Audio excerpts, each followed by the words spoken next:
This is Eric Beyer of Old Vine, Texas, a new winery tasting room featuring 100% Texas wines from wineries all over the state. We are located in Mansfield, Texas, inside of Ancora Event Center on Broad Street. We have weekly tastings, charcuterie board to enjoy, live music, and a new wine club. Go visit our website at oldvinetexas.com to sign up for our newsletter and learn more. Or you can find us on Facebook and Instagram at Old Vine, Texas. We'll see you soon.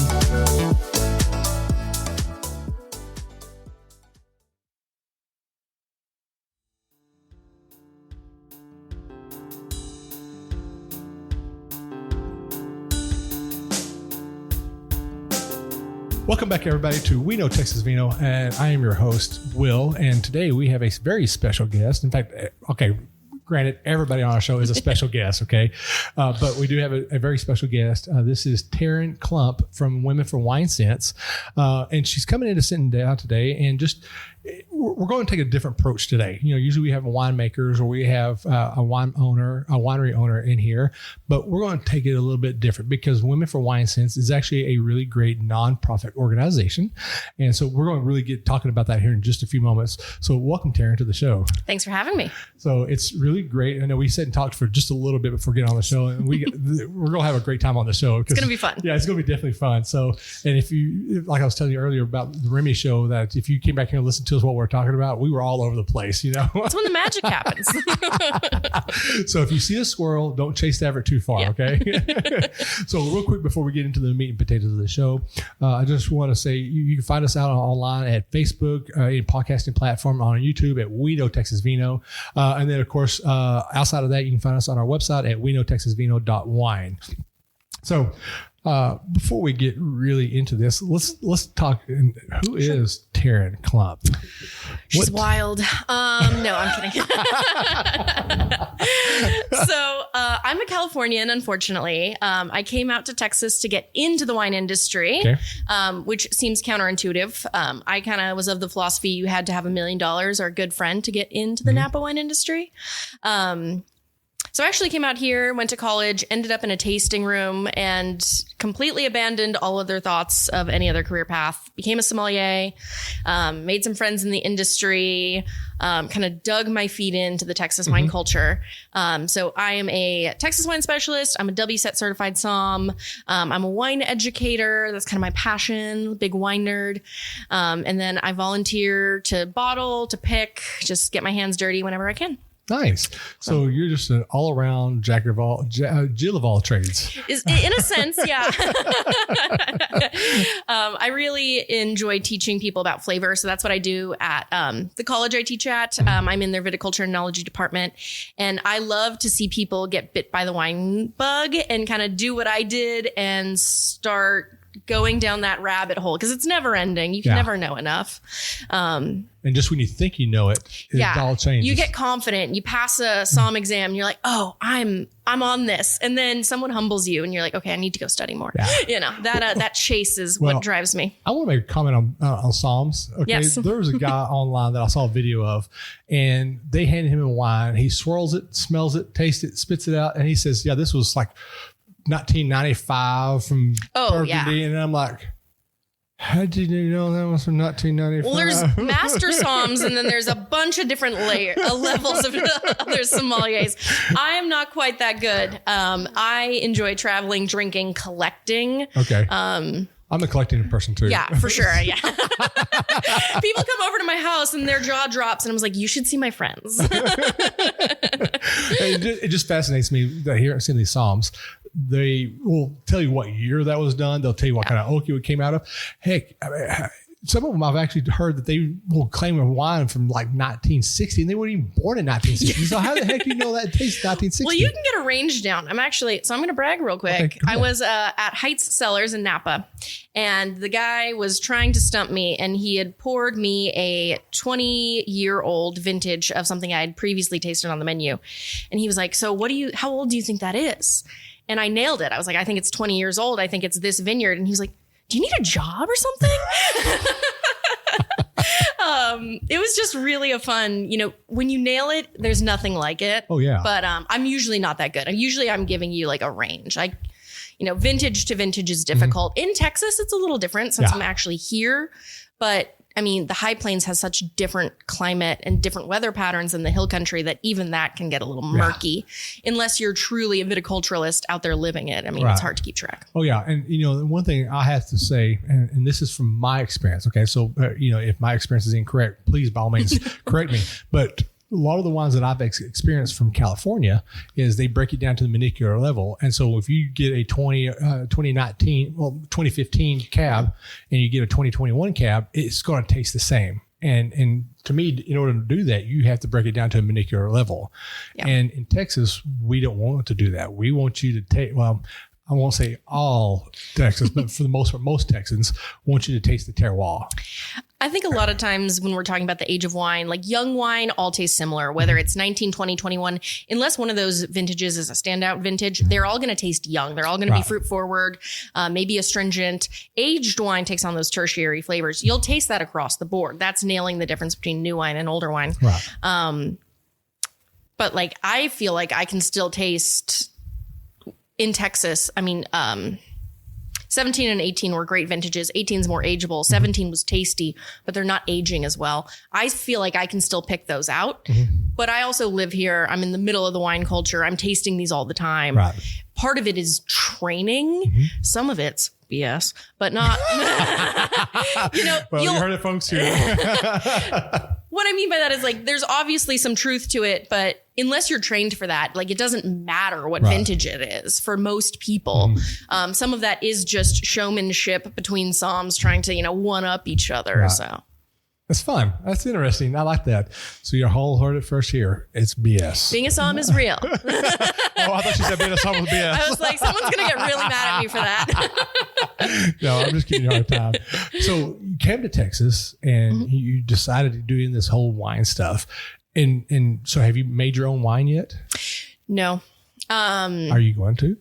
Do you want to? I would love for someone to pay me to make their wine as opposed to investing in a small lot of fruit that I then have to turn around and try to sell. My friend Amy Nemec is doing that. A lot of respect for her. But part of the reason I came to Texas is, the financial opportunity here is a little bit greater than in California, but it's still not an inexpensive hobby to have. Right. I have ideas. I like to talk to people and brainstorm, but I don't know that making my own vintage is something I absolutely want to do before, my time is up. I would actually rather curate a wine list or run a wine program or, become a beverage director with a fun budget to spend. Right. I think that's more up my alley. Hey, you know what? I've had a fun budget. I would be happy too. It's but okay. Well, it's interesting because I've talked to some different somms. So, are you familiar with Tiffany Toby up in Dale? Yeah, I love her. I love her too. She's awesome. We have a great. We both became really good friends because we love the same band. Yeah, music. And so I've watched her go to Europe and actually do her own wines and all that. And I was like, wow, this is what all somms are doing. But obviously, I'm not saying that's not what you're wanting to do. That's just not where your passion is. Your passion is getting things for a restaurant or a bar or whoever's wanted to do wines. And you're like, this is what I'm going to help you out with. So I love the education experience whenever you're ordering wine. I love putting together interesting flights, not just like come to our winery and taste A through B. Not that there's not art in that. There absolutely is. Right. But just saying, let's go through a flight of all the same wine, or let's go through these different regions and compare their climates. For me, it's getting into talking about the details, teaching people why wine tastes different. The pet peeve I have is when people say all reds taste the same. And I'm like, absolutely not. Like if you're only buying grocery store cab at $20 or less, sure. Maybe they all taste the same to you. But the world of wine is so vast. And I think if people just slowed down a little bit and took that time to appreciate it, that's where my passion lies. Yeah. So curating a wine list or a tasting flight, when people hand me the wine list at a restaurant, the thicker it is, I'm like, oh, the Bible, like give it to me. I have you been out to Hog Shadow yet? Yes. Okay. So we were out there yesterday and did an episode, and he puts out the menu out there, and I'm like, okay, I'm looking through the tasting menu and figuring out what wines. And also he brings out a second one. I'm like, oh, Yeah, the junior, the beginner, and then the. And it kind of cracked me up. I was like, oh, you got more wine here, but that just to me shows a pride in their wine because they want to age it to the perfection time, because some wineries will just go out there and age it for 1 to 2 years and then throw it out there and sell it. And then sometimes you got to give it more bottle time before it actually is really just loosens itself up. And I really appreciate what Hawk does is they go ahead and age it for you, and then you can drink it when you get it. I love a library list. I'm like, show me the reserve. Show me what you got that you held back. For me, the thicker, the better. The La Cantera Resort in San Antonio, their restaurant, they have a food menu that is so short. They have maybe like 4 entrees. And then their wine list is pages and pages and pages. They win an award. I think I'm going to misquote this and get in trouble. I think it's Wine Enthusiast every year gives them an award for it. And I'm like, this is like my fun, like just flipping through that, seeing what kind of crazy stuff they have. The craziest wine list I've ever seen was in France. They had bottles. The oldest one they had was 1802. And I was like, you're kidding. How much was that bottle? It actually, you would think thousands, right? It was expensive, but it was like $2,000 maybe, which isn't that bad. They had more expensive bottles on that list from better vintages that have maybe been stored better. But just to see something that old was beyond my American mind, Well, I'm actually going to pull this out. Please. I know Doug is probably going to be upset at me, but this is a bottle that he actually opened for us yesterday off his reserve stuff. And let me tell you something. That was absolutely amazing. And we may have to open it a little bit again. I think we should. I think that's a great idea. 101 cases made, Yeah, it's great. It was definitely a really, really good wine. Can you see that? Pull it a little bit closer. There you go. Turn it just there. Other way. There we go. So have you ever read the book, The $1 Million Wine? No. Okay. So great story out of there. So 1984, 85, I can't remember what year it was. They found Thomas Jefferson's wines. Oh, yes. And this guy bought a bottle of it. I believe he paid like $250,000 for it. Okay. And come to find out, the winery that actually made that wine for Thomas Jefferson was still around. And so he went to showcase it and show it to them and like, oh, look at this bottle of wine. And they're all like, ooh, and all over it. And as he was walking out, he bumped the wall just ever so gingerly and shattered the glass. Oh, yeah. No, I've heard this story, but I haven't read this book. But yeah, he like broke the whole bottle. Everyone flipped out. This is the moment where I'm like, who has a straw? Like, well, if I remember correctly, people were running over there, taking the finger. I would be doing that. Yes. I mean, if I got glass in it, so who cares if I got glass in it? Let the shards rip me up for the wine. It's all about the love, right? Yeah. No.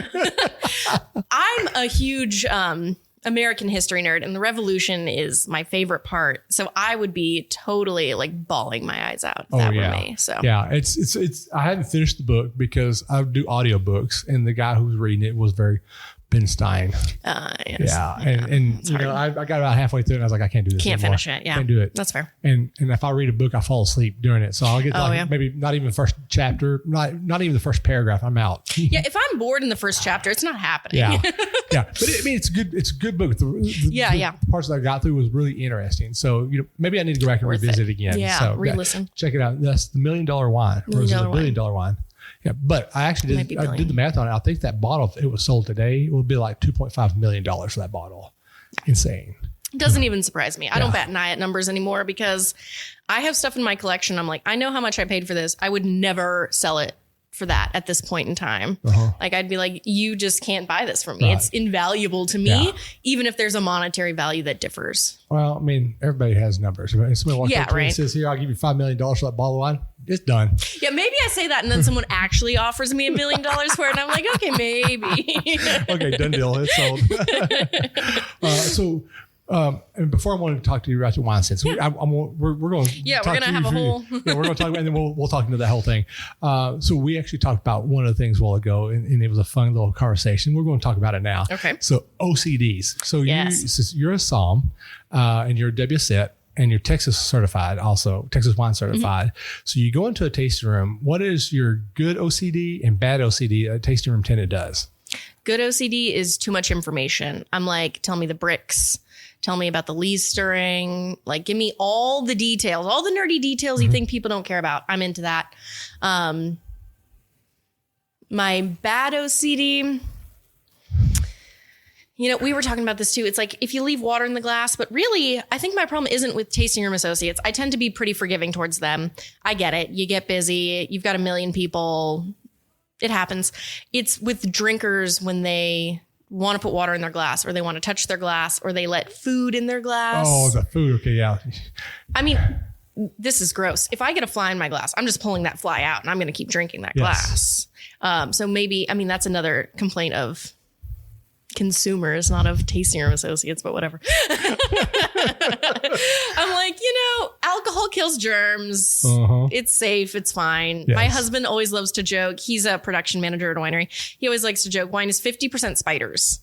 He's like, there's no such thing as vegan wine. So I'm just, Oh my gosh. Okay. So all right. So I'll tell my OCD and then I'm going to go on top of that. So one of my OCDs is the water thing. Okay. Yeah. Rinsing the glass out with water. Now, if you have distilled water, a whole different ballpark. No, okay. If not even with distilled water. It's oil and water is kind of the thing for me. Even if that's distilled and there's no particulates and you're not changing the flavor, you're still leaving a residue on the glass and you're still going to water down the wine. And that's going to much more drastically affect it. That's fair. I'm a big believer in, if the wine list is put in the right order, theoretically, we're going up or down on the pH scale. Theoretically, we're going lightest to heaviest. But I've had wines where sometimes the heavier one tastes better first and the lighter one's better.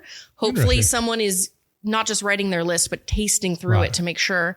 But for me, water, distilled, not distilled, it's always going to leave a coating residue on that bowl. The reason I said distilled is because distilled doesn't have any fluoride. It doesn't have any chlorine. It doesn't have any of that in there. So it doesn't change the actual composition of it.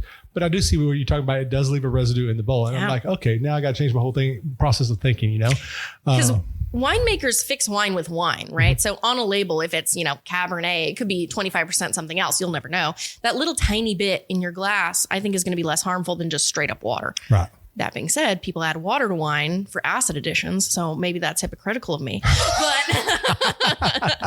I just feel like in the glass, the water has a bigger impact on the flavor than any other wine will.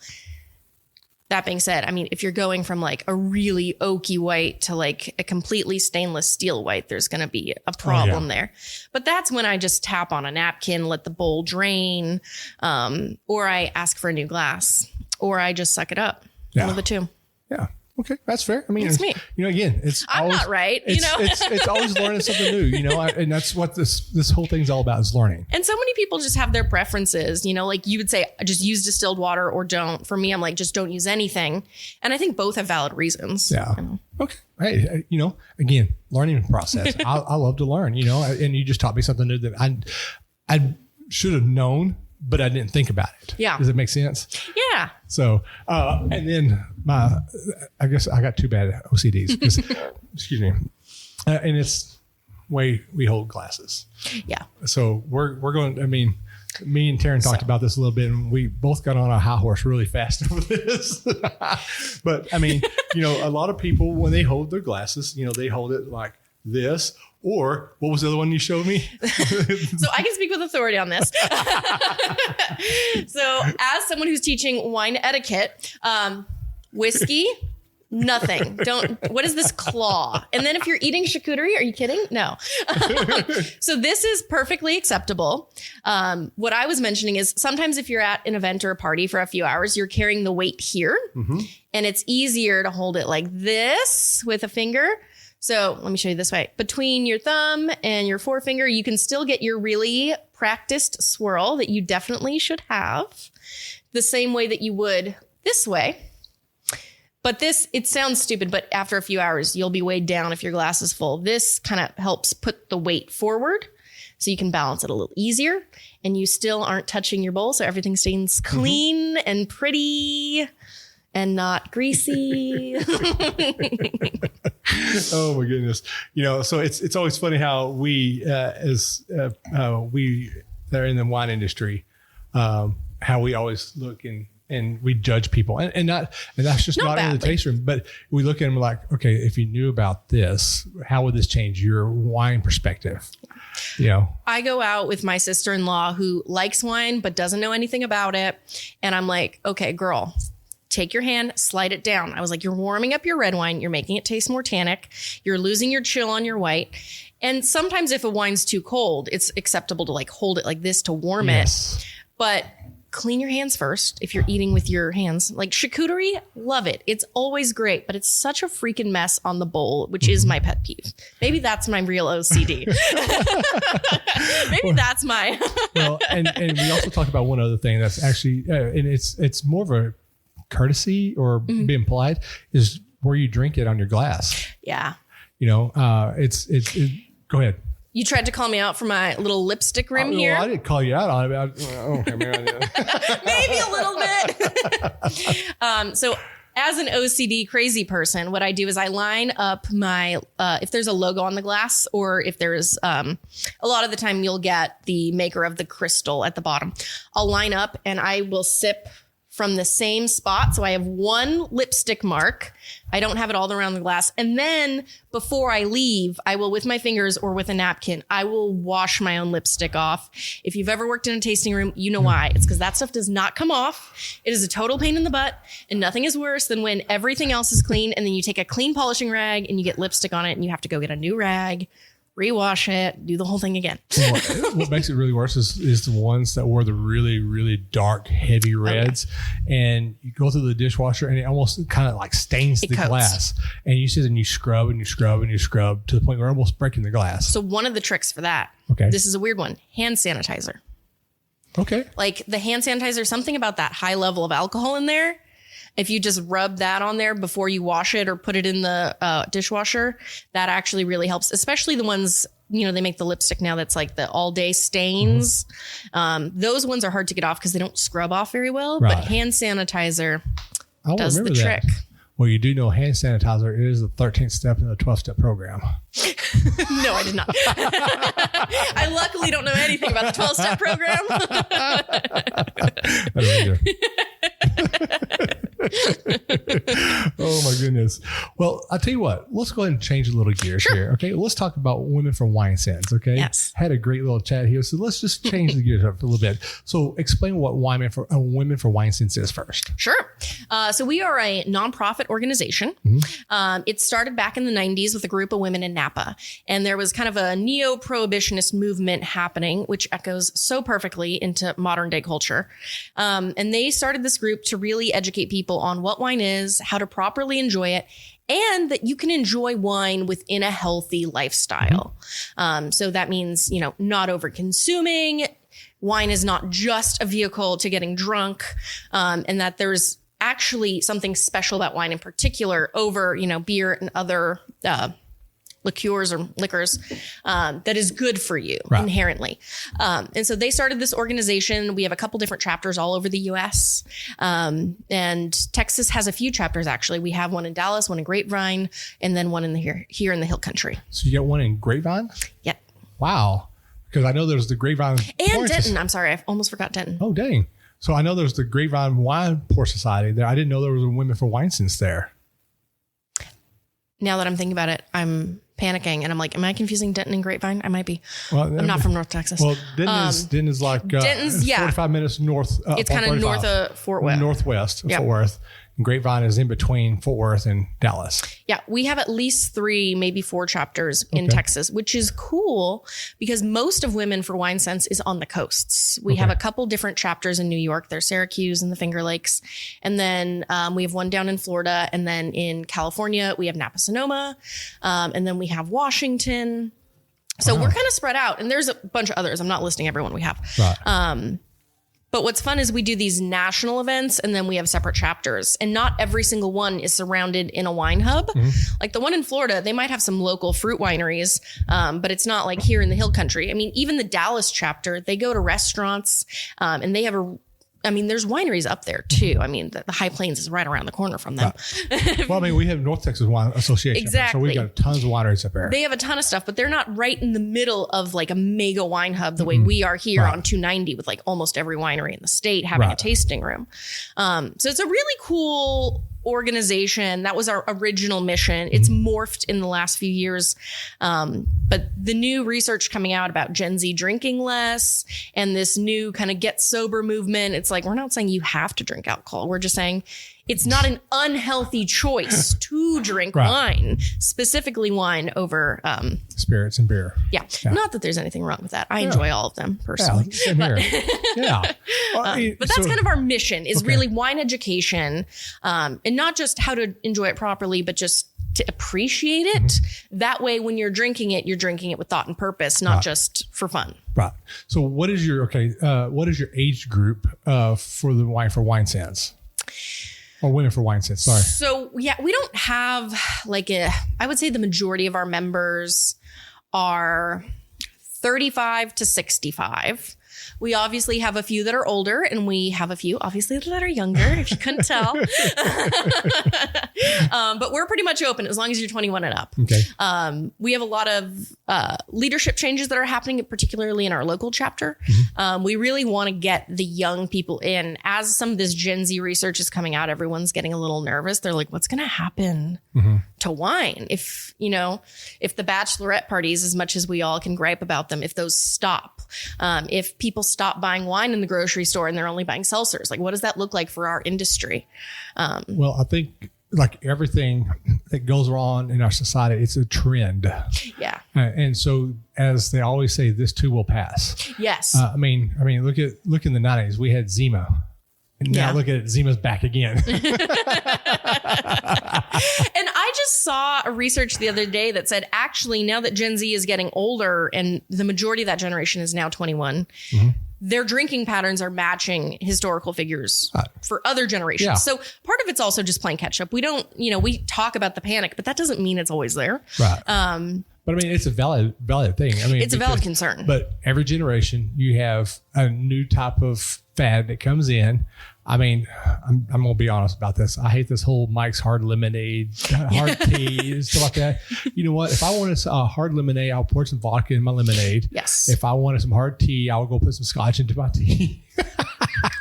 It's like, unless I'm at the pool or the river, seltzer's not my go-to. Exactly. It's like, I'd rather just make a cocktail. Right. I have a home bar. People, I love to have people over and I'm like, let me shake you a cocktail. Right. Let me, age something in vodka and make a liqueur or, I'm just, it's not my personal thing. Yeah. But if you came to my house right now, you'd find a couple seltzers in the back of my fridge. So take that with a grain of salt. I won't judge you. So it also in this Women for Wine Sense, are men allowed in it also? Of course, yeah. So the organization was started by women.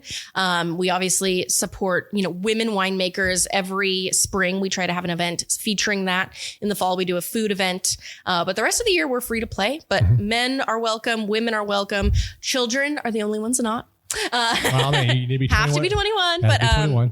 Yeah, we have a lot of events and a lot of people bring their husbands. And we have a few men who aren't married who just come anyway because they're passionate about wine, they're passionate about Texas, and they're here looking for fun events to go to. So awesome. Yeah, and I know a couple of people up in Dallas-Fort Worth who are guys who are actually part of the Women for Wine Sense up there. And I was like, dude, really? You're judging. Sorry. I was definitely judging. Maybe they're trying to pick girls up. That's what I was judging about, but I wasn't going to say that out loud. Well, I did. Whoops. Can't take me anywhere. Right. So when did the chapter here in the Hill Country start? So there was actually a previous chapter of Women for Wine Sense. I think in 2017, they disbanded. Mm-hmm. That was a very interesting time here in Texas. I mean, I think there was a lot of change. There was a lot of growth. Mm-hmm. In 2023, the national organization was taken over by Amy Gross. She's our current national president. Okay. She is a resident of Houston and she is involved in the wine industry. She has a couple different businesses, a couple different hats she wears, but she was very passionate about exposing people to Texas wine. Mm-hmm. So they actually had an event here in Fredericksburg, and they took people. They got people from Women for Wine Sense all over to come here, and they took them out to Becker, Hilmy, and William Chris for a day of tasting. They had a welcome night where they had different booths. So there were like 10 or 15 different wineries. So people got to try them. And I was able to attend that. We had already been planning that we maybe wanted to restart Women for Wine Sense. I was never involved in the original chapter, so I can't speak much to that. But after that event, we were like, this is a really important mission. I mean, we had people from the Finger Lakes and Washington who were all here. I remember being out in the vineyard and someone was like, holy hell, this is good. They were so stunned that Texas made wine and that they made good wine. So we started up our chapter after that national event, which was actually great momentum to get everyone excited and talking about us. So we've been around for 2 years now. Okay. We just had a big leadership change. So I just took over as president. I was the event coordinator previously. But it's really nice to have a lot of people who restarted the current chapter still involved in the board now. So I'm trying to read your notes here, okay? But I'm trying to reword it. So, so what made you decide to do this? What made you decide to get into the Women for Wine Sense besides the love of wine? I mean, you don't join a social club just because you want to join a social club. Well, some women do. No, for me, I was at a point in my career where I was shifting my goals. When I first came out here, I'd been 21 for 3 months. I started in a tasting room completely. I was already in love with wine, but I totally fell in love with being in the wine industry. And I was so busy chasing like the next title, the next job, the next SOM level. And I kind of lost sight of what my end goal was. So I was shifting away from just chasing the next thing in a tasting room or at a winery. And I was really looking at like, what do I want to do? What are my end goals in wine? In Women for Wine Sense, I think the neo-prohibition movement is really upsetting for me. Okay. Luckily, most of my friends, as far as that goes, is just dry January. It's not beyond that. Right. I'm less concerned about it now, but I think part of that really drew me into this organization. I think that we have a special spot where we can say things that the wineries can't say. The wineries can't come out here and fight this battle. Right. They're not allowed to say, hey, you should drink more. Well, they can. Well, I mean, to an extent, TABC will kind of like they don't want to offer industry discounts or military discounts, or TABC doesn't want them to. What's nice about Women for Wine Sense is because we're separate, we have a little bit more freedom. And it's kind of highlighting Texas. As a Californian, I was going home, I was tasting in Paso Robles, and this girl was like, Texas? She's like, well, if I'm ever there, I guess I'll come see you at this little rinky dink place. And I was like, you know what, girlfriend? I was like, I'm from here. Like, if you want to sass, we can sass. Like, I will get my big Texas attitude out. I think that it's, we're not just promoting Texas wine. We do wine education everywhere, which my little Somm heart loves, right? I'm a big wine nerd. I'm like, you want to talk about France? You want to talk about New Zealand? Like, let's do it. It kind of gave me an outlet to talk about more of the things that I'm passionate about. Wow. I love that it's education focused and that they want, every event we host, we want it to have some kind of nugget of education. Right. Even our social hour, that's our most casual event. It's a lot of kind of meeting of the minds, winemaker meeting aficionado, that kind of a thing. Right. And my first interaction with Women for Wine Sense was, I think last year, y'all did a blending class over here at Hilmy. Yeah. And that was the first time I actually done a blending of any wine. And I thought, hey, this would be fun to do. And now you're a winemaker. Well, I mean, I was already becoming a winemaker before that. I never blended any wine before. Yeah. And so to do that, it allowed me to do several things. It taught me how wine blending works, and now there's still some parts of it that for whatever reason, I just can't wrap my mind around it. But for the most part, I understand the process, and I'll just go into detail. What the part I don't understand is if you have your what's it called, a beaker. Yeah. That's 100 milliliters. Oh, yeah. And you do it like 20% Merlot and 25% or 33% of Cab Sauv and the rest of it, Cabernet, Franc or whatever. There's still something in there. Okay. And then you're like, okay, this is the blend that I want to do right here. how do you translate that into the barrel? I need to pull 33% out of this barrel. I need to pull 25% off of this barrel, and I need to pull the rest out of this barrel over here. And that's the part I have trouble wrapping my mind around, because how do you know that percentage? And then what are you going to do with the rest of that? Are you going to take that and mix it with the rest that you didn't pull out? So I was working at a winery, and we were hosting a blending party. And it was the owner and winemaker, the tasting room manager, and me tasting the wines. And I loved this one blend. I was like, this has to be the winner. There were only 3 votes. And the winemaker was like, I love this now. He's like, but this is not going to age in barrel well. He was like, this blend I like better. And I was like, but look at the tannins on this one. It's so beautiful. It's so much better. It's bolder and richer. And he's like, well, I'm the owner and the winemaker, so I get to final vote. He's like, your opinion is cute and all, but he was like, he did like the one I liked. We were kind of debating between those 2 blends. And he was like, but in barrel, this one's going to get bigger versus that one's already big. And if I put it in the barrels that he knows in his head are allocated, he's like, this is not the toast on the barrel that I have is not the right profile for this wine. It would work for this one. And that's kind of the moment where I was like, okay, just because you trust your palate on finished wine doesn't mean you know it all. And it was a really eye-opening, like, the way to think about wine is so futuristic. Even when you're buying it, are you going to age it? How long are you going to age it for? I mean, I've held wines too long because I'm too emotionally attached to them and I don't want to pull the cork. I know that feeling. I mean, there's the story about the guy, he died and his whole family's gathered around drinking the wine he never opened because he couldn't emotionally detach himself. And I'm like, I don't want to be that way. Bury me with it. I don't know. Too late. You're already there. But it happens. Right. Well, and I would like to actually see what I'm about to say here. I wish I would see more Texas wineries do this. I think this will be great for the public. But James over at OG Cellars up in Sunset, Texas, for his wine club members, he does a blending party. And everybody, he's only got limited seats, and you come out there and you blend, and they do it all blind tasting. And whichever one wins, he bottles that one for them and gives it to them. And then he takes that same blend and bottle it for the whole year until it's gone and sells that. And I think that will be a great selling factor for a lot of wineries to do that. A lot of people who don't know anything about blending gives them the chance to actually learn more about wine because they physically get to actually do the blended. Yeah. And then on top of all that, they get a free bottle of what they just blended. And then they get to come back in later on and say, I made that bottle of wine. I mean, so High Meadow does this. They have El Cencio. They do their wine club pickup every year. El Cencio, I think it translates to friends or something. So it's like the friends in the wine club. I know some places do like a private, you get one bottle of whatever you blended that day, but they don't end up selling it to the public, which is a smart idea if you don't trust people. If you're a control freak.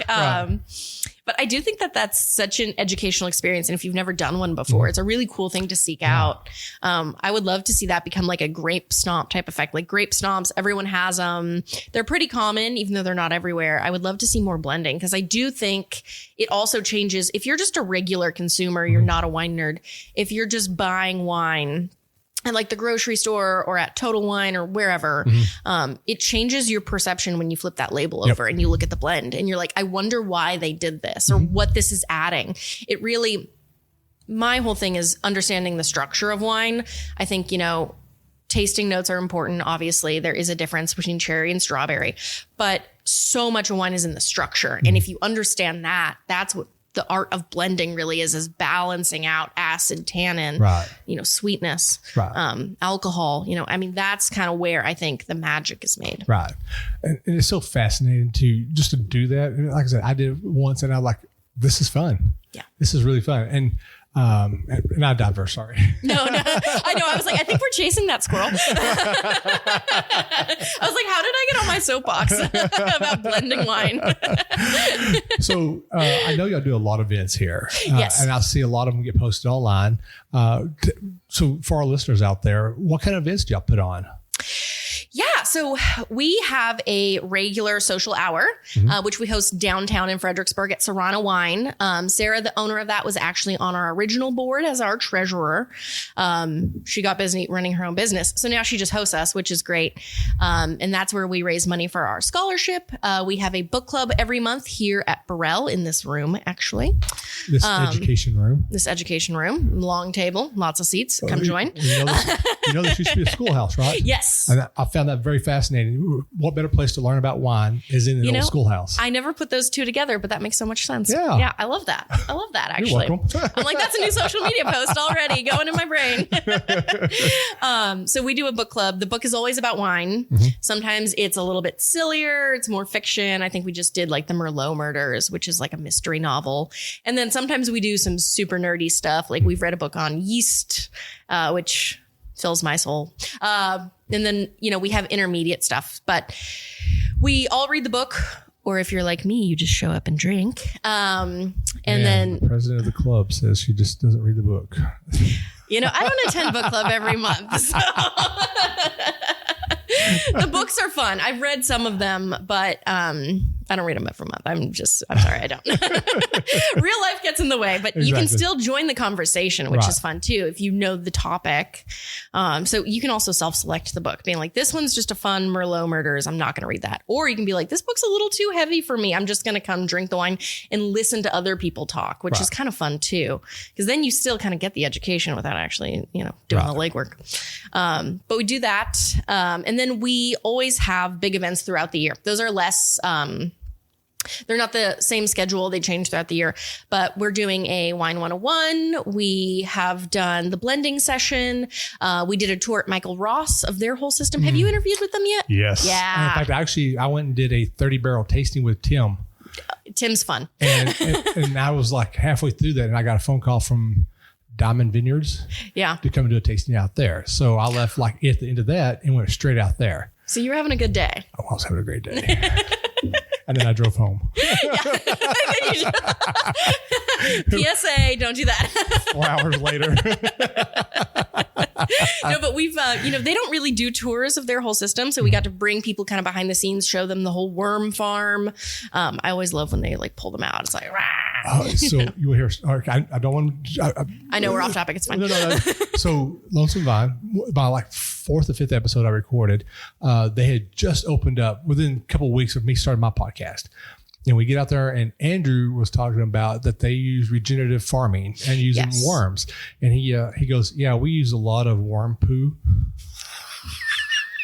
Wine is so sexy, y'all. It's 50% spiders. There's poo in it.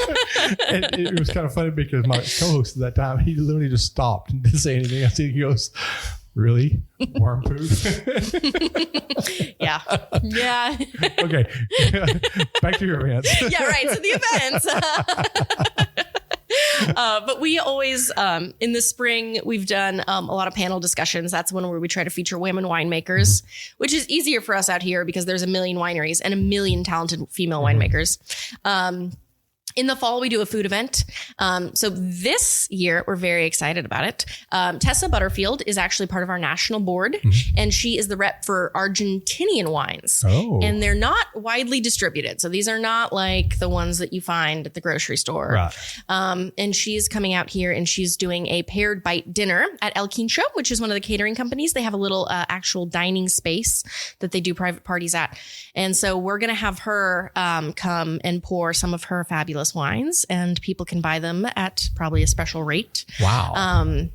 So we do fun stuff like that. We've done some other pairings before. We team up with the Fredericksburg Food and Wine Festival for their preview week in the summer. This year, they're donating all their money to the flood relief, which is awesome. We're so happy to be part of that. When is that event, by the way? That event is this next Monday, and it's completely sold out. But next year, it'll be available again. Interesting. Okay. So this year it's at Alla Campagna. Like I said, that this year it's going to the flood relief, which is so important. But we are partnering with people that have hosted us before, and then Alla Campagna is doing some Italian bites for us. So we tried to pick Italian varieties. The wine nerds, we don't stop, right? But yeah, so we do a ton of different stuff and we're always trying to come up with something new. We're in a pretty high competition area, right? All these wineries have all these events that are so cool. We're like, what can we offer that's different? Right. And a lot of the time that's, getting private access. We had an event at Rustic Spur, which is a smaller vineyard. They don't have like a proper tasting room anymore. They used to be Vendor's Hideaway, and they don't take people into their vineyard. They took us out into the vineyard and kind of walked us through, showed us how pruning works. So if you're one of those people who's like, I'm kind of interested in that, but I don't know. I mean, that's a cool experience. Hearing from Shira, viticulturalist. Yeah. She's an amazing person. She was my very first Hill Country interview. Really? Yes. I didn't know this. Yeah. And the tasting room that I worked for, the Tanat that we had, just literally came out that year. From them? And not from her. They had their own Tanat come out. Yeah. And it was very earthy and I couldn't drink it. It was just like somebody took some dirt and shoved it in my mouth. Love that. And I was like, I'm not drinking Tanat ever again. And I came over here to Shara and she poured me her Gramps. And I was like, oh my God, what is this? And she goes, this is Tanat. And I'm like, oh. And it actually helped me change my whole thought process of wine. Yeah. Your whole perception. One bad example can really ruin it for people, right. Which, and you can't allow that to dictate your future tastings. Okay. Yeah. And I actually did that with a guy that came in the tasting room also. He came down here and had some Tempernios and he said he hated Tempranillo, got on a soapbox and said how much he hated Tempranillo. So he did a blind tasting. And he liked it. I didn't even tell him what I was pouring. I would pour it, let him taste it, let him enjoy it, tell me what he thought of it, and then I would tell him what it was. And midway through his tasting, I poured him a Tempranillo. And I said, do you like this? And he said, yes. And I said, I'll tell you what it is. You have to buy the bottle. And he goes, deal. And I said, it's a Tempranillo. and at that point forward, I said, you can't judge one wine from one bad experience or two bad experiences because, and this is what I love about wine, okay? You could get the same grape from the same vine, from the same vineyard, same block, same everything, and give it to 3 different winemakers, and it's 3 different wines. Totally different. And I told him that. I said, you cannot judge that one wine from that one winery.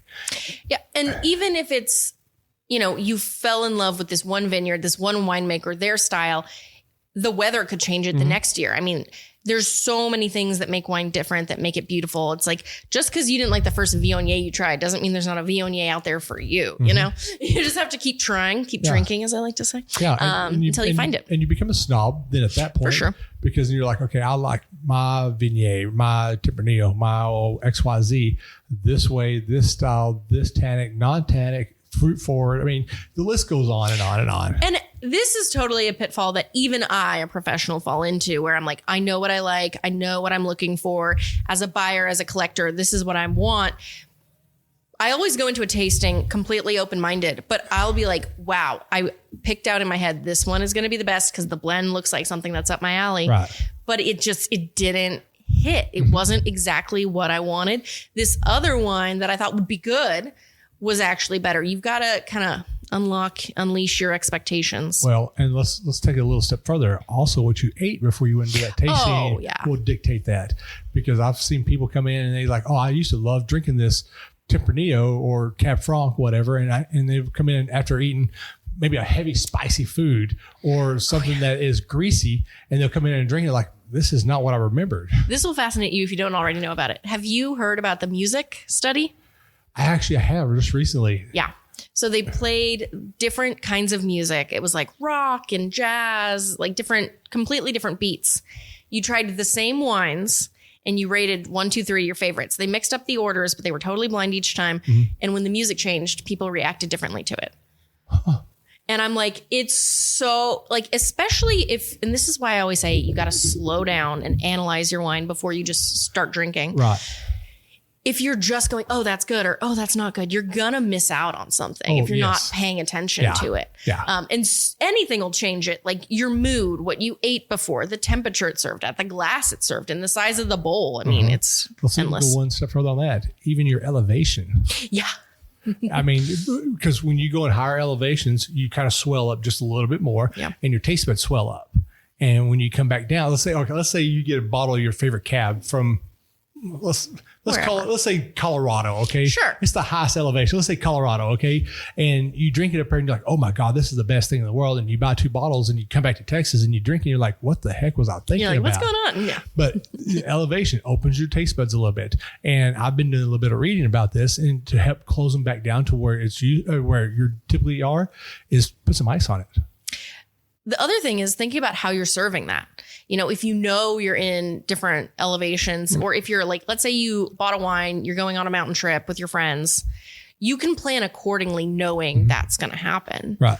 You can decant or chill or warm up or, Yeah. But a lot of people don't think about that. Oh, yeah. Unless you're nerds like people us. just assume, I just got a bad bottle or something went wrong in the aging process. Yeah. And there's a million reasons for it. Million and one. Yeah. Yeah. So y'all do a lot of events. So I know y'all do a lot of scholarships also. Yes. So what do the scholarships go for, and who is open up to those? Yeah. So we have a fundraiser at almost every event. So we do a wine pull, which is a $20 ticket. You're guaranteed a bottle of wine. We get those from, our friends in the wine industry, partner people who host us. And all of this money we're gathering, it goes to a scholarship fund. Currently, we're donating that to the Texas Hill Country Winery Association scholarship. So they are specifically choosing a woman to give it to for us. We have one person who gets to help go sit in, read the resumes, and help vote on that. But we're thinking about expanding and changing that. We've kind of been deciding we want to help people more locally in Fredericksburg Hill Country, people who are maybe in a tasting room, they want to take their first WSET, they want to become a Texas wine specialist. So we want to help them too. So we raise money for that at almost every event we have. Our social hour, it's only a $10 ticket. 100% of that goes to the scholarship fund. It gives you raffle tickets. You could potentially win wine, and then it gets you discounts at Serrano for your wine that evening.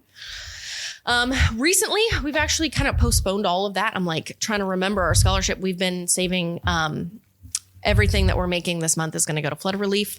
And then a lot of our, we've met our quota for our scholarship. Last year, we gave away a $2,500 scholarship, which was our first year fundraising. We were pretty excited with that. Wow. That's a pretty good first year run, I think. Yeah. We've kind of paused saving for scholarship, and we've been donating to flood relief. Those are our neighbors in the Hill Country. Right. A lot of our winery partners, there's vineyards down there, there's tasting rooms down there. So we want to support that, obviously. So let's chat about that for just a quick second. Yeah. Okay. I know it's a pretty touchy topic up here. Yeah. I mean, there's a lot of lives that lost without that. There's a lot of people helping with it. And it's a tragic thing that has happened up here. And, and my condolences to everybody that has lost somebody or lost anything during that event.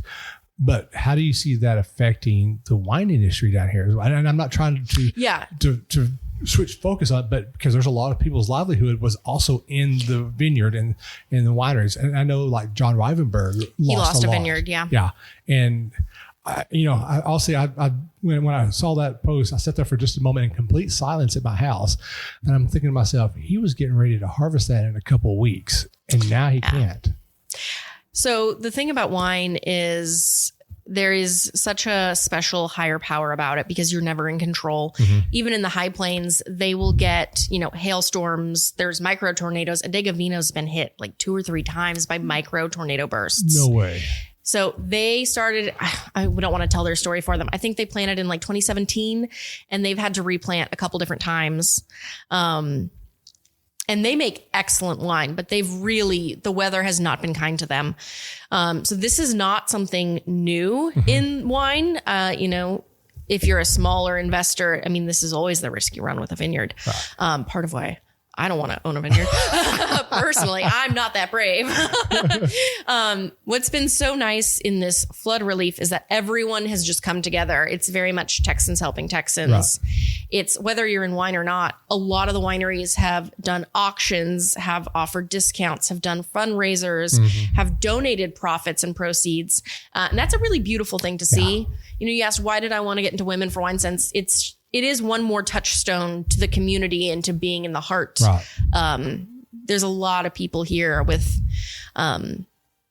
beautiful souls and, you know, a lot of money to donate, to give, to invest. And it's really these moments of, you know, tragedy, seeing everyone come together. You know, I've had my friend, her roof was torn off her house in a tornado. People come out, they just lend their trucks to you for flood relief. They come and they put her roof back together. My husband's winery went out and helped Adega replant when the tornado hit them.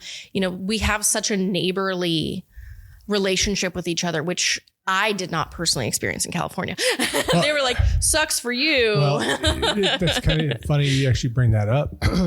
So 2 years ago, I think it was, maybe 2 years ago, 2 years ago, KK up at Red River Provisions on the Red River, she's starting to get her vineyard going.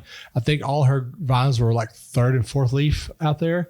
And 28 came through and just went right through her vineyard. Yeah. Pulled all the poles up and laid everything over. It didn't hurt anything, just laid everything over. And so the community came out with tractors and poles and wire, and they just pulled everything back up and got it into a temporary position so that they can finish growing for the year. Yeah. And you make a comment that it doesn't happen in California. There's podcasts that I listen to out there that they bash each other. It's a California wine podcast. And I will say this, it makes me sad that they do that, but they've been doing this now for what, 50 years? Yeah, a lot of it is like they're fully competitors. They're not trying to cheer on their region. Napa and Sonoma are established. They're like, oh, great, maybe it'll be less fruit. We can charge more. People come to us instead. I mean, whatever their thinking is. In Texas, we're still like, hey, look at us.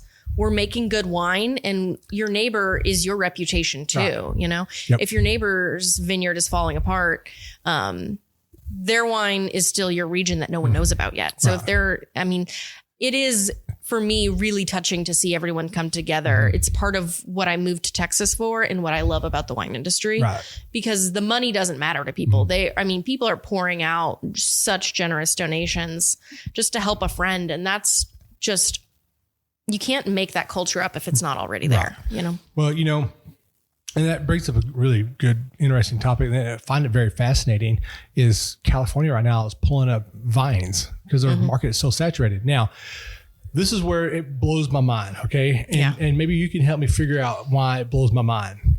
All right. How can I say this? Would you rather have someone who is aged and have seen everything than a vine that's not seen everything? So everything in wine says to pick the aged one. Okay. So if you have 100-year-old vine, you rather uproot a 100-year-old vine? Oh, no. Okay. Yeah, no. I would leave that 100-year-old vine. Okay. I'm saying everything in wine says that the older vine, the richer the fruit, the better quality. Because it's seen different climates. It's gone through the fires. It's gone through drought. It's gone through famine. It's gone through heavy rain. And starting a new vineyard is not a fun task. I've helped people plant. It is backbreaking work. Well, I've read an article the other day that there's a lot of vineyards pulling up 100-year-old grapevines. And I'm sitting there thinking to myself, okay, how can I get those down here? And would they actually grow if I put them down here? Probably not. So this is what's really cool. So California originally obviously bought a lot of vines from France. They've been in California so long, they're now like a different clone type. Have you gotten into clones yet? I've started looking into it. I haven't really got heavy into it. It's messy, and I'm not a clone expert, but it's really cool. So those vines have been in California in that soil, in that climate for so long. They've adjusted the way that they produce and the flavors of those grapes. So one of the interesting things someone in Texas did was they were looking at buying Pinot Noir, which is famously a grape that doesn't grow well here. It's a hot climate. That's a cool climate grape. I mean, it's a chameleon. It grows all over, but really it struggles in Texas. And the winemaker sat down and said, I'm not going to get the California vines that are cheaper because there's no import. There's less tax on it. He's like, I'm going to go and buy the Bordeaux vines because I think that the climate is going to adjust better because they're not pre-programmed for California weather, which is nothing like us. I think that the science there is super fascinating. I think that more research needs to be done there. But that's the magic of clones too. It's like you can sit here and be like, well, this Pinot Noir tastes different because of the altitude or the temperature or the bowl. It's like, it could also just be a different clone. And you can have two clones grown side by side and they'll taste different. Oh yeah. 100%. I mean, there's a lot of crazy detailed molecular science there. Well, you know, it's funny you talk about clones. I did the Lone Star International Wine Competition, and there was a wine that came across our table on the first day. And first off, I'm not going to say where I will just say it wasn't Texas. Let's just put it that way. Okay. Which thank God it wasn't Texas, because I was going to have to go have a chat with that winemaker. But the first smell off of it, it was very heavy sawdust. Like you literally just cut a piece of board and you shoved it right in my nose. Yeah. And then the taste was like you just took that sawdust that's on the floor and shoved it in my mouth. And it was just very unpleasant. But here's what the crazy thing is. Under the heading for varietal, it didn't have a varietal name on it. It said like Z83-93-3. And we're like, what the heck is this? And there was only like maybe 2 articles online about it. And it was a clone. But it didn't say what a clone of it was. It was being tested right now, and it was being tested in a different state. And which is great that they want to enter that into a wine competition. Please perfect it before you throw it into a competition. Maybe think about what you submit. But it's interesting that the clones are out there and how they're making things work. I mean, like Blanc de Bois is a hybrid clone, you know? And then actually I was at Valley Mills Winery and got to talking to, crap, I just went blank on his name. Don't look at me. Now I'm on the spot and I'm blinking. Well, that's okay. Valley Mills, yeah. Yeah, Valley Mills. So we actually got talking about how they actually make, you know, the different varietals, you know, how they do, how Cab Franc and Cab Franc and Sauvignon Blanc got made. And first off, them make it like that back in 1,000 years ago. Oh, yeah. And just a crossing, a hybrid, and it's now the most popular grape in the whole world. First off, I want to know how they actually found out when that pollen was about to come out and get in there. Well, was it intentional? Did they stumble upon it? I don't know the history there. I don't know. I should probably know that, but I find it very fascinating. And him and I got talking about it, and he goes, yeah, the way they actually do those cross-pollinations to get 2 different varietals together is they reach in there and grab that pollen and stick it in the other one. And I'm like, so do you just sit there and you wait? Yeah, it's, you know, and it's so funny because we talk about hybrid varietals like Blanc de Bois, and then we have natural crossings, you know. So it's really interesting how the whole wine world works, and the different varieties and their history and their parentage. I mean, the Muscat category is huge. Like you've got Moscato, you've got Muscat Canelli, and I'm not even naming all of them. There's a ton. I'm a big, you know, orange Muscat Canelli fan if I'm going to drink it, and I obviously want it dry. But people, if Muscat's in the name, they freak out. Mm-hmm. They just assume it's going to be sweet. But there's a lot of cool stuff happening in Texas with those. There is a winery in East Texas who makes a dry Muscat. Well, there's a lot. Yeah. I mean, up and down this road, you'll find dry Muscats. Really? I've yet to have one. Oh, I'll send you some Rex. All right. We'll talk later. I'll see some wine drinking in the future. Yeah. I love a dry floral wine, and Muscat's obviously super floral. Yes.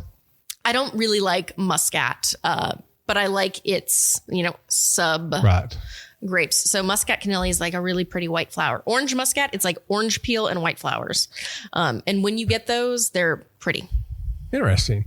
You know, my folks have Mustangs on their property. And very different. She goes, my grapes are not growing this year. And this is when I actually started taking classes on winemaking and found out that Mustangs and Muscadines, they have to have a male and female vine. Yeah.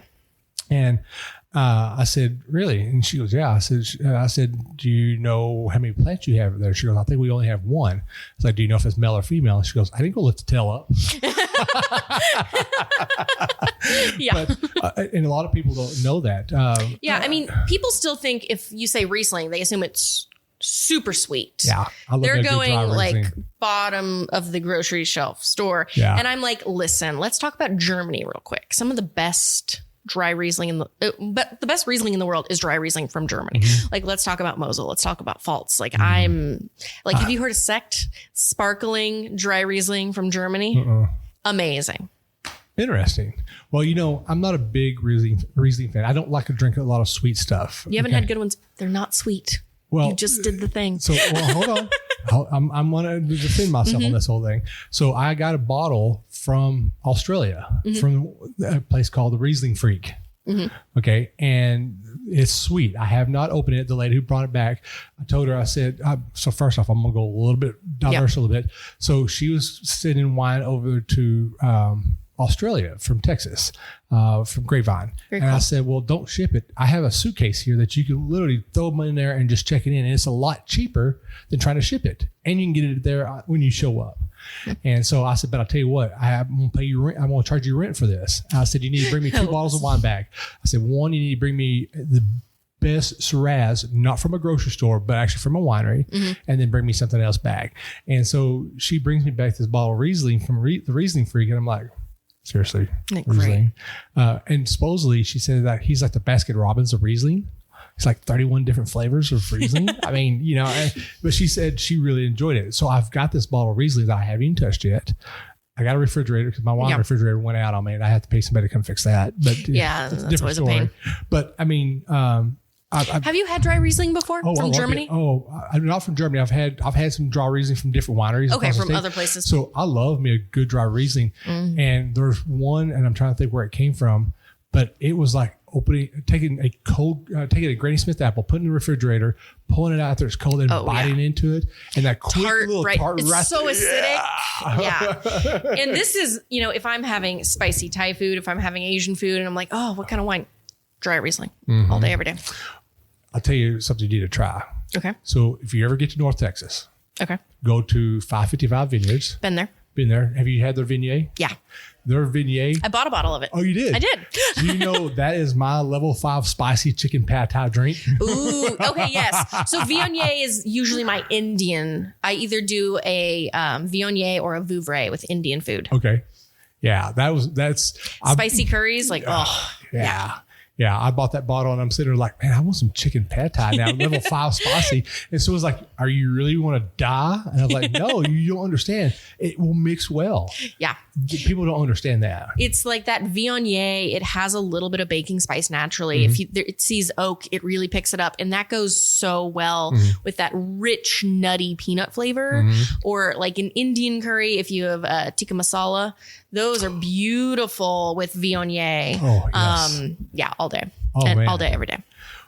Well, Taryn, yes, it has been a great conversation with you. It has been. We're an hour and 15 minutes in. Yeah, I'm sitting here. I had to look over here and check it. An hour and 9 minutes. I'm sorry. I had to check because we got that event going on tonight as well. Is there anything else that we want to talk about the Women for Wine Sense? Do we cover everything on that? I mean, I know you gave me this little sheet right here. My notes. But I mean, this has been a really great conversation. Yeah, I think, we got off topic a lot, but that's the fun of it all. Yeah. I think I hit everything. I mean, I told you about our social hour and our book club and the work we're doing with anti-prohibition, which I think everyone should get on, but anti-prohibition, so that's maybe a little strong. The neo-prohibitionist movement is not our favorite. Well, you do know I know one place in the United States that still recognizes prohibition laws, and that is Key West. Really? You cannot ship any liquor out of there. Alabama's pretty bad too. Really? Yeah. Like they've got some weird shipping laws still on the books. They're one of my favorite rum distilleries there is called the Last Legal Rum Distillery. That's great. But here's what's great. As a Californian, I'm still mad about the Blue Code laws on the book. Like, what do you mean I have to wait till 12 on Sunday? And what do you mean you can't buy liquor at the grocery store? That's foreign to me. Well, Texas does that. I know. That's what I'm saying. It's weird to me. Well, you said California. As a Californian, that's weird to me. Okay, I got you. I'm trying to one-stop shop here. I'm having a party, and I'm like, oh, right, I have to go to the liquor store and the grocery store. But yeah. Let me tell you one thing about the Last Legal, and this is not a plug for them, but it's just because I like the rum there. They actually take their barrels and roll it into the ocean and full of salt water and let it sit for 30 days. Dump it out, and then they put the rum in it and let it age in there. So does it get salty? No. What does it do to it? Is it temperature control? Yeah. Okay. Yeah. You get on their website and look at it. They show the video of him rolling it out there, filling it up. I mean, that's cool. That's like the guys in France who are aging wines underwater, or the Titanic wines, because it's the most stable, temperature. Oh, the Kraken. Yeah. Have you ever heard of that one? Oh, yeah. Oh my God. All right. We're off topic. Way off topic. This is not a rum podcast. Well, so again, I want to appreciate your time for coming out here. And are you coming to doing tonight's event also? No. Are you going to come though? No. Well, I know. We'll have to have a chat about that later. Yeah, slap on the wrist. Yes. Well, I'll tell you what. So we're going to go ahead and we're going to close this episode. But real quick, I'm going to hit my sponsors. So first one is the Texas Wine Lover. Such a great app. It's a great way to find all the Texas wines here in Texas. It's got a great way to filter out the wines. Or let me rephrase that. Filter out what you're looking for. If you're looking for food, if they're dog friendly, if you're looking for specific wines, if you're looking to see if they have outside patio, they have live music. Great maps too. Great if you're maps. A tourist. Yeah. And I like to do it like this. Do it from your desktop. For sure. Map it all out so you can, this is my favorite word, maximize your wine drinking experience. You can know exactly what time they open up, you know what time they close, and you know how far it is from one winery to the next one. And then you can find out if you need to buy food or whatever to get to the next one. So check it out. That is the Texas Wine Lover app. Download it off any Play Store or go to their website. And then my second one is Old Vine Texas. I don't know if you're familiar with that. I don't know. Keep talking. But they're a little wine bar up in Mansfield, Texas. Oh, okay. And he brings in a lot of the flavors of the hill country up there. Because there's a lot of people who love to drink wine, but they don't want to drive 4 hours down here. Because obviously, I mean, we all know it's expensive to get a hotel here. Yeah. You know, and so they would rather just stay up there. Well, he brings up a lot of the flavors up there. And right now he has 13 different wineries that he showcases up there, wanting to do more when he gets a bigger space. Awesome. And Eric and Emily has done such a great job up there. Even in fact, the Texas Wine Growers Association was up there. Wine Growers, Texas Wine Growers Association was even up there and had a great time. And a lot of people saw them and it helped move more traffic to them. So go check them out at Ovine, Texas in Mansfield, and you'll actually have a really great time. And then I've had to start bringing this now because it's hard to describe this without video. I'm waiting. What is this thing? Oh, I didn't show this to you a while ago? No. Oh, I am so sorry. I'm all left out over here. So this is the High Camp Flask. So this is a little machine or contraption that will actually hold a full bottle of wine to temperature up to 24 hours. Nice. And it's got a cup on the top? And well, actually it's got more than just a cup on the top.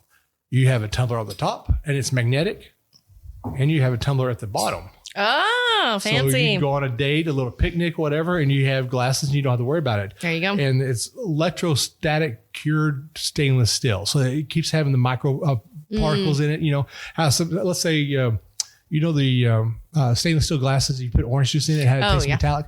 This doesn't do that. That's nice. It also, when you tighten this up after you put your wine in it, it actually causes a pressure to keep it at perfect temperature. In fact, when you release it, you'll actually hear it go psh, releasing that pressure. But it actually holds one full bottle of wine in there. And here's the great thing. This actually holds temperature up to 24 hours. Nice. So I like the 2 cups. That's very convenient. I saw the first one. I didn't see the second one. Oh yeah, it's amazing. And here's what the great thing is. I tested this out. We took it up to Possum Kingdom. Mm-hmm. We were working at our family cabin up there, and I left it in the heat on purpose. I wanted to test it out, and it was sat out there for like maybe 6 hours. And so the one would be cooked if it was in bottle? Yeah, it would be. And we actually put Barbera in there because it was a very heavy tannic wine. Mm-hmm. So if anything was going to go bad, that thing was going to go bad. And it was perfect. It was still it wasn't hot, but it wasn't cold, but it was at that perfect temperature. Yeah, room temp. And so we sat on the tailgate of the truck and we had a glass of wine while watching everybody else work. So, that's the way to do it. So it's High Camp Flask. And if you get to the website, they also have stuff for doing whiskey or spirits also. Oh, yeah. And then they also have a little flask, a carryable flask with a little shot glass on it. So that's pretty awesome. So you're out somewhere and you need a quick shot, you can do that. Yeah, quick shot. The belt one that. Oh my gosh, that is great. So, well, we are coming to the end now. And so we're going to pull out some wine quotes here. And, I did have some wine quotes, and being an IT guy, it's always heartbreaking to lose data. And so I had to come up with some wine quotes while you were sitting here. Yeah. So the first one we're going to come up with, I'm just going to go with the way it is. From Ernest Hemingway, it says, "Wine and friends are a great blend." I mean, we've been talking about blends here. So, why not? It works. And then the last one is, "A good day starts with a good cup of coffee and ends with a good glass of wine." Unless you want a morning wine. That's called sparkling or mimosa. Yeah. Well, unless you're a wicked alcoholic. Unless you're doing a food pairing course for brunch. Oh, that's true. Keep it classy. Yeah, keep it classy. So, well, Taryn, thank you again. This is Will. And I'm Taryn. And this is We Know Texas Vino. We Know Texas Vino. Cheers.